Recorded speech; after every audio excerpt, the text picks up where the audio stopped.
energy was high on the final day of the Empowering Innovation Spirit Conference in Yellowknife, with a full schedule of relevant workshops and panels for the Northern entrepreneurs. With the topic of AI a buzzing trend in today's entrepreneurial environment, the Decolonizing the Future panel discussed Indigenous futurisms, AI, and data sovereignty. Dana Tija Tram, director of NADLI, a tech nonprofit dedicated to data sovereignty, explained to APTN News the proactive stance that Indigenous peoples should take on AI in regards to preserving their culture.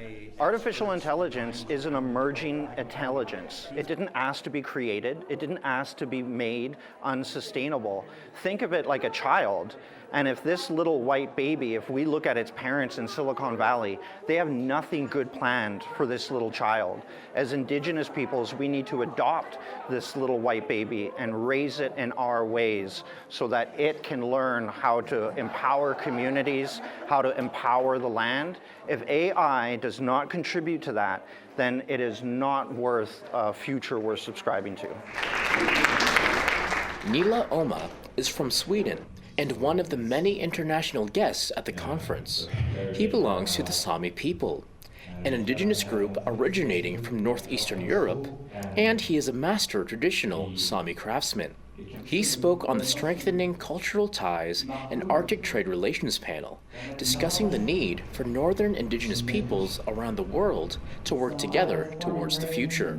A good way of doing that is by having good relationships, doing trade, sharing knowledge, and being a strong, united front against colonization. Indigenous Arctic people have a lot in common, even though there's a whole sea separating us. But when I get here, I've noticed there's so many similarities between us that's in how we've been treated, how we are being treated, our ways of life. We are basically brothers and sisters already.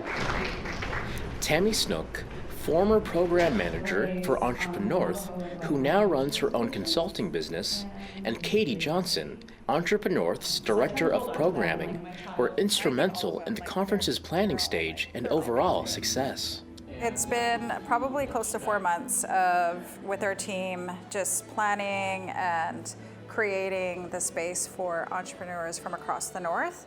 And what we saw today and the last couple of days has just been like magic. Tammy reiterates the importance for Northern entrepreneurs to meet together at events like this.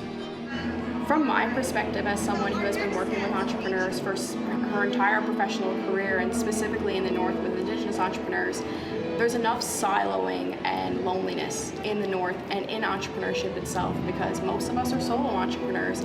And this gives everyone an opportunity to realize that they're not alone, that the supports are available there for you, and that the North has a lot more opportunity to present itself than what perceives the eye. The pair left us with the lessons that they hope people were able to take away from the conference.